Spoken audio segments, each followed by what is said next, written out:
Hello, I'm Mike Nettleship, and this is part 4 of a 6-part video showing you how I made this guitar. If you haven't seen the previous ones, why not subscribe and watch them before you watch this, or just carry on. At the end of it, if you like it, please give me the thumbs up.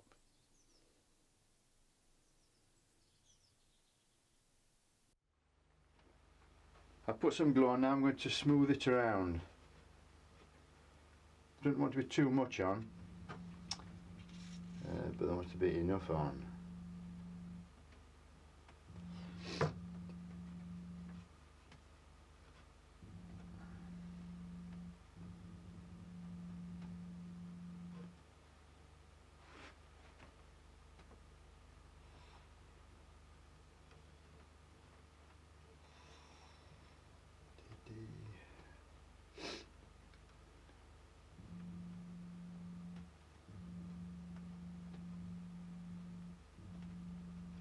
A little bit more perhaps.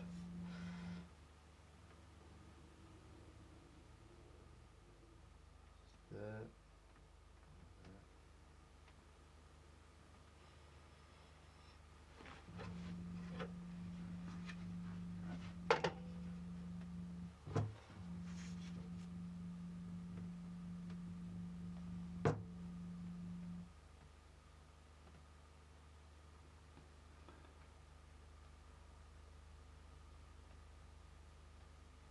Yeah, what's that?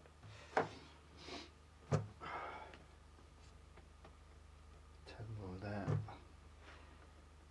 So it's got a good covering. That's the main thing. A good covering. And no bits in it. No bits in it, definitely no bits.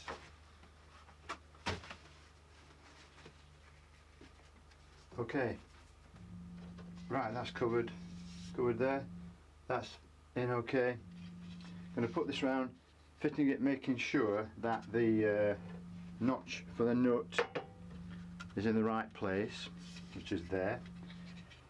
But now both this back of this neck and the front piece here are a little bit too big. I'm going to route them to shape later on with a template I've made. So we put that on there so that it's sitting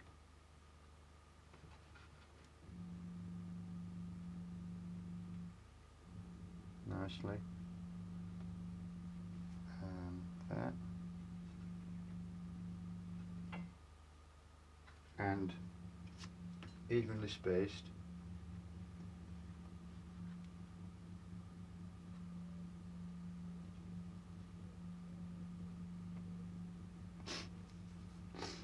Oh, excuse me, sniffing. Got a bit of a sore throat and a cold today.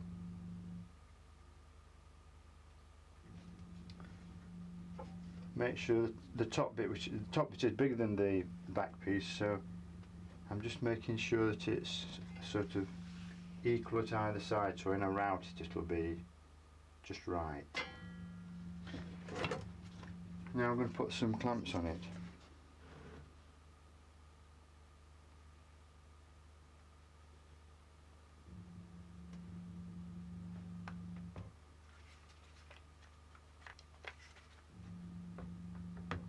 What you've got to watch is as you tighten them up, that the wood doesn't slip like that. That's okay.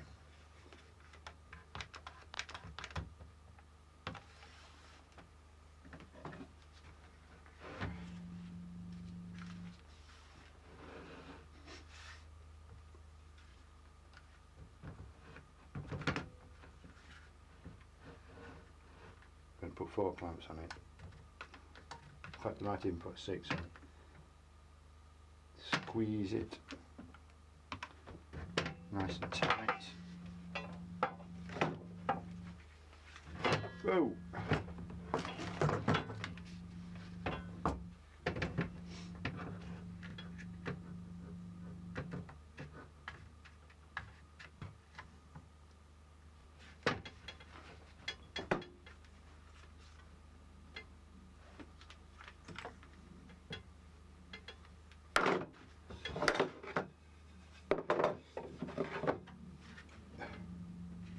fact, what I'm going to do is, to make sure it's got even pressure on, I'm going to put this flat piece of wood on top of it, like that, and clamp it like that.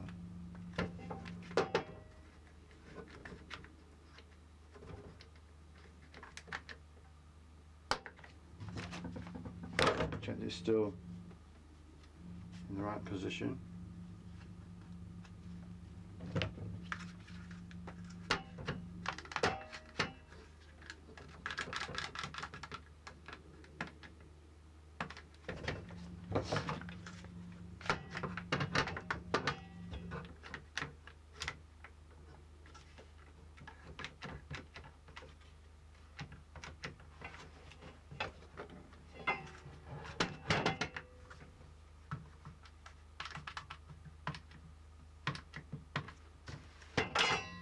Okay, that's pretty well clamped up, and a little bit of glue easing out there, oozing out, which is good.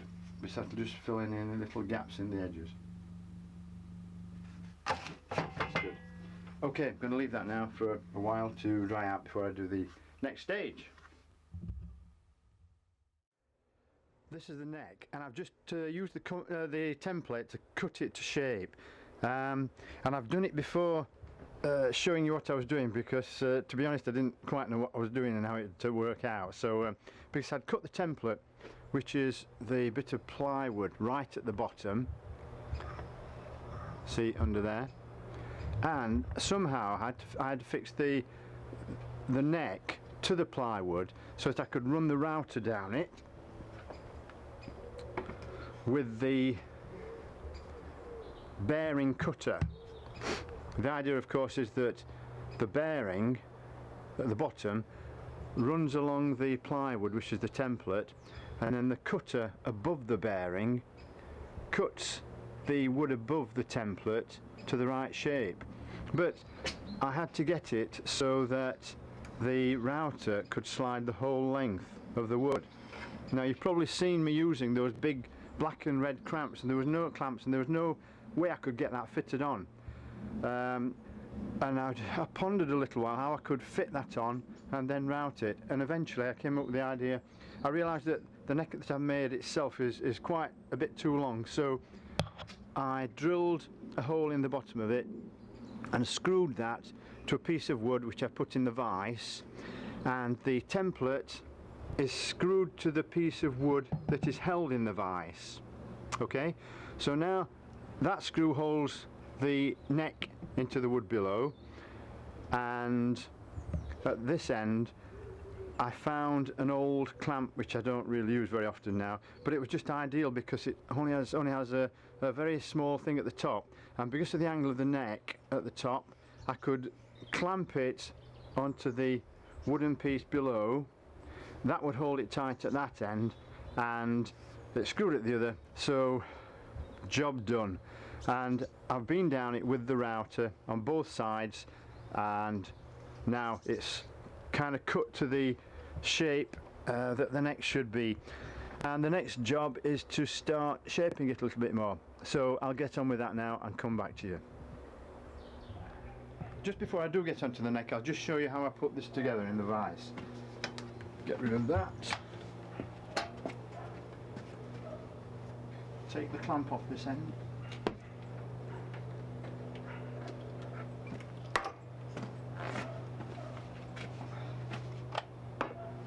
Undo the screw holding it to the other piece.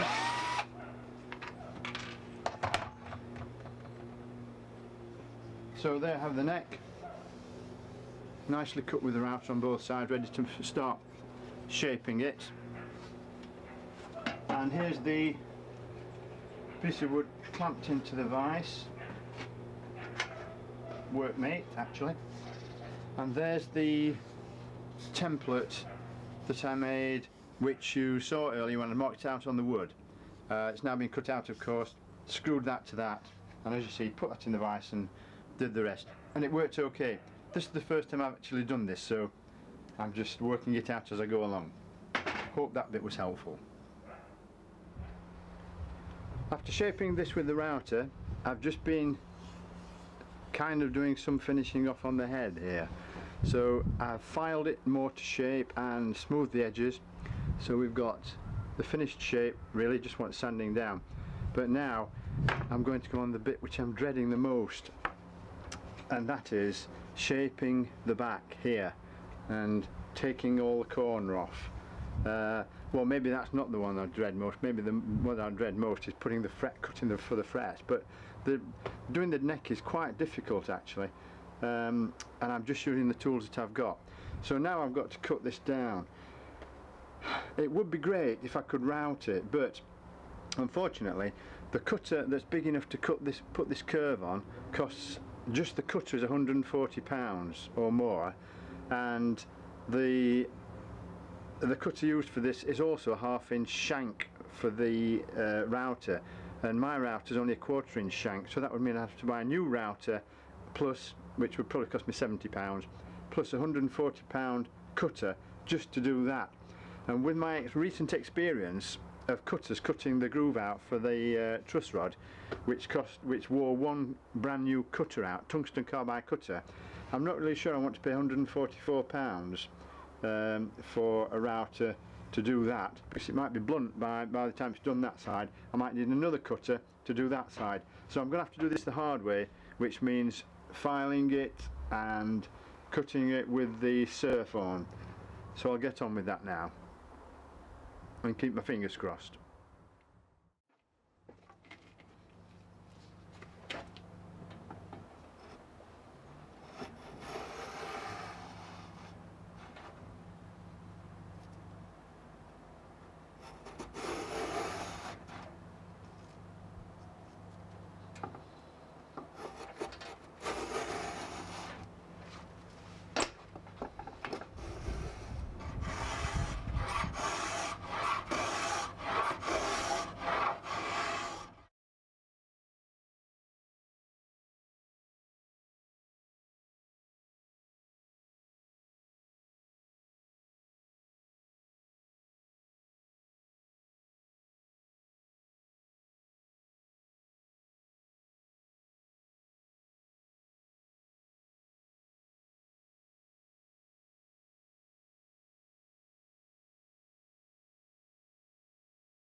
That's another stage done.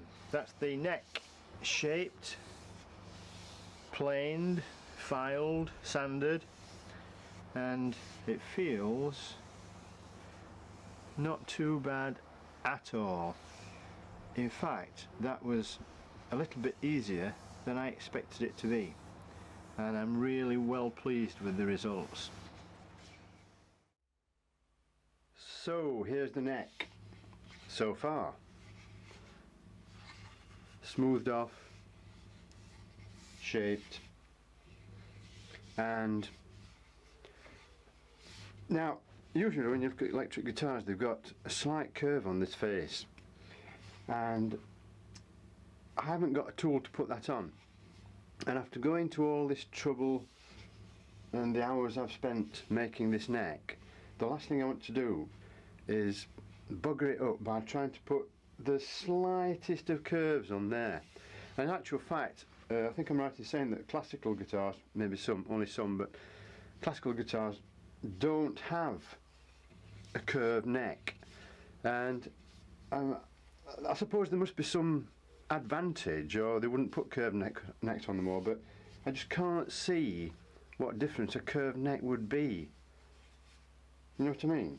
So at the risk I just don't want to take the risk of trying to put a curve on and wreck the whole thing. So I'm not going to put a curved neck on. Right, that's settled. No curved neck.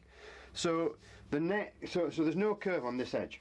So now I'm going to mark it up for the frets, which is another dodgy thing. I've looked on the internet and got a list of the spacings, so that I know exactly what spaces there are. Now, on one website, it does say that they should be spaced to within an accuracy of 3 decimal points, and I think to myself, well, okay, yeah, in a perfect world, but as soon as you press a string down,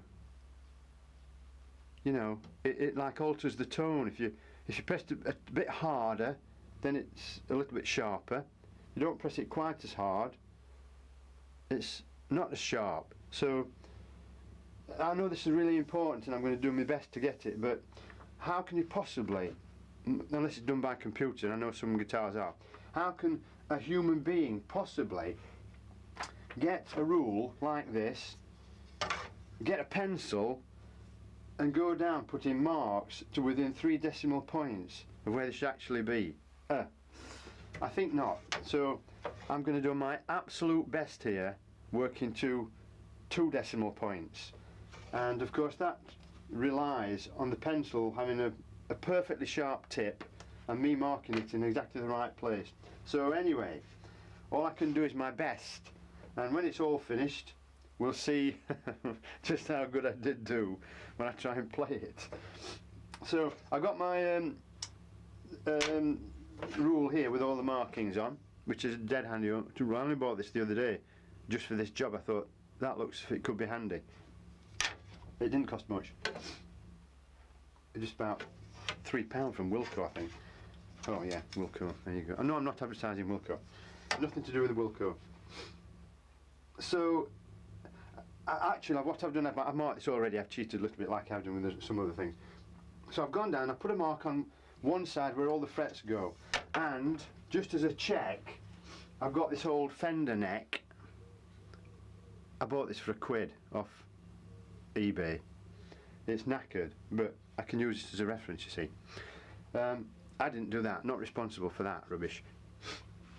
So I've marked it all down one side, I've put this up, and it looks as if I've got it pretty accurate. Well, this website did also go on about the accuracy that it's got to be. Like some frets have got flat top, some got a round top. So if you're using frets with a flat top, you've got to allow X thousandths of an inch for the fact that the string doesn't touch it bang in the centre, so that when you're putting the frets in, you have to move it X thousandths of an inch slightly nearer the top of the guitar, so that the string leaves it just in the right place. Yeah, right, okay, that's possible. So anyway, I've marked it up, I've put that up, and it's pretty much the same as this. And now I've got to draw a line across. Okay, this is not as straightforward as my thing, but you can't just put a square on it because the guitar isn't square. That side goes away from the top, that side goes away from the top, like that.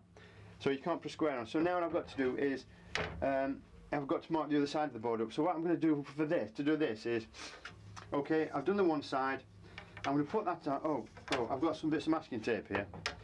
Done the one side. Now the gap's quite big up here, as you know. So I've got some masking tape. Put a bit of masking tape just there, between that gap. Come down a little bit, just only a couple of frets actually. Put another bit of masking tape there, and then put another piece of masking tape below the bottom fret, just there. I'm going to put the tape measure on again. See, if I put the square on, then and drew it, the line would actually be at an angle. No good. So I've put the measure on at this side of the neck this time. The marks are on that side of the neck. I want to mark it nearer this side of the neck, so I can then draw a straight line across, you see. So this side of the neck, bang flush with the top. Watch this fall off.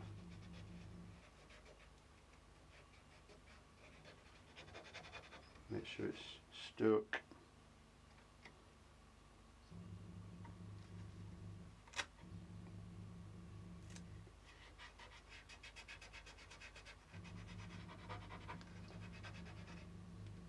And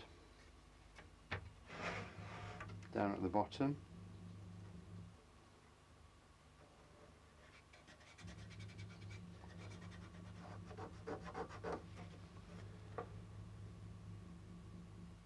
Okay, so far so good. So now that's stuck on, and I'm going to go down at this side of the neck and mark them all out again. Please don't forget to hit the subscribe button right here so you can watch my other videos.